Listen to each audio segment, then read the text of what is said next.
Sylvia Lim. Thank you, Madam. I have two clarifications for DPM Teo.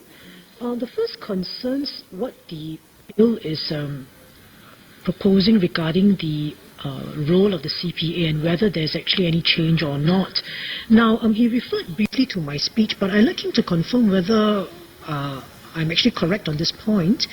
My point was that in Clause 3, the entrenchment provisions, it is now intended under the bill that the CPA is another gateway with whose concurrence a bill that amends the role or powers of the President could be presented to Parliament.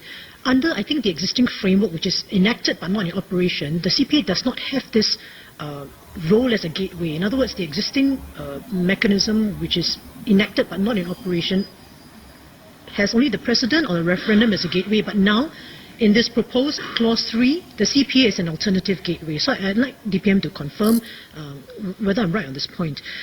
Secondly, Madam, regarding the announcement yesterday by the Prime Minister that the next PE is going to be reserved as a Malay election, I have received, of course, feedback also from residents on this point.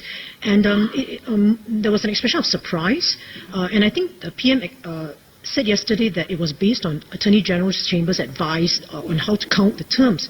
So I'm asking if the government is prepared to publish that advice from the AGC. And the second point is under Clause 32 of this bill.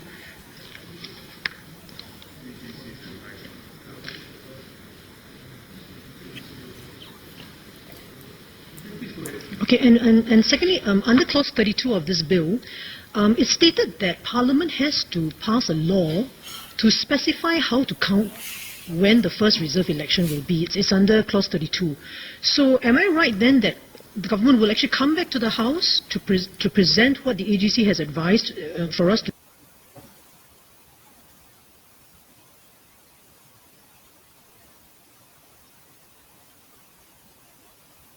to debate on it?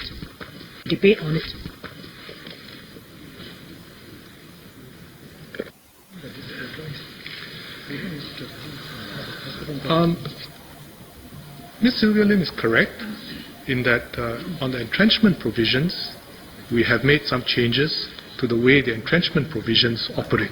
That is correct. But it is still true that the CPA has no veto. That's still true. So the CPA cannot override the President and cannot veto the President, cannot veto the government. So that's still true with regard to the entrenchment provisions. But with regard to the safeguards on the reserves and the safeguards on appointments, there's no change in the powers. And I explained extensively in my speech, although it was rather late in the speech, about an hour plus into the speech, extensively the entrenchment provisions, and I provided a chart as well to explain that. I'm glad that Ms.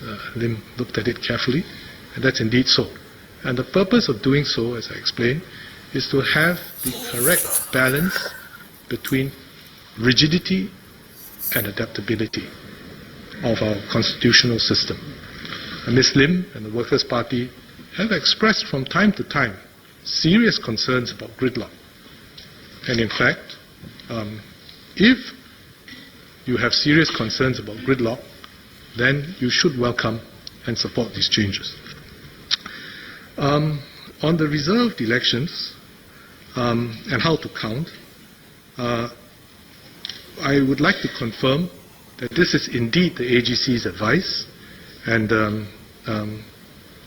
if not, and if you don't think that that's correct, I think it is possible, if you wish to challenge it judicially. This is what I'm advised. Lim? Yeah, Madam, that was not my question, actually. My question was whether the government is prepared to publish the advice from the AGC, because there is public interest in that advice. Is there something that is controversial or confidential that cannot be published? And the second part of that was, under Clause 32, it says that Parliament has to pass a law to specify how to count. So, is the government going to present a bill on that?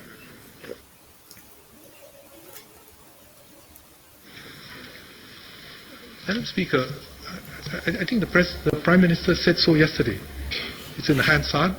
You are saying that the Prime Minister has falsely told the House that this was the advice he received from the AGC.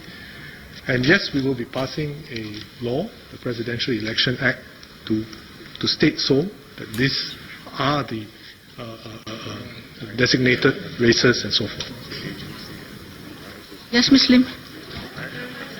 Saying that the Prime Minister is not telling the truth or anything of that nature.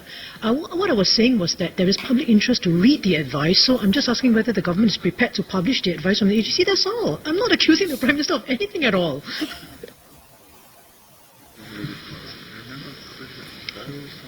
Madam Speaker, the advice is quite straightforward.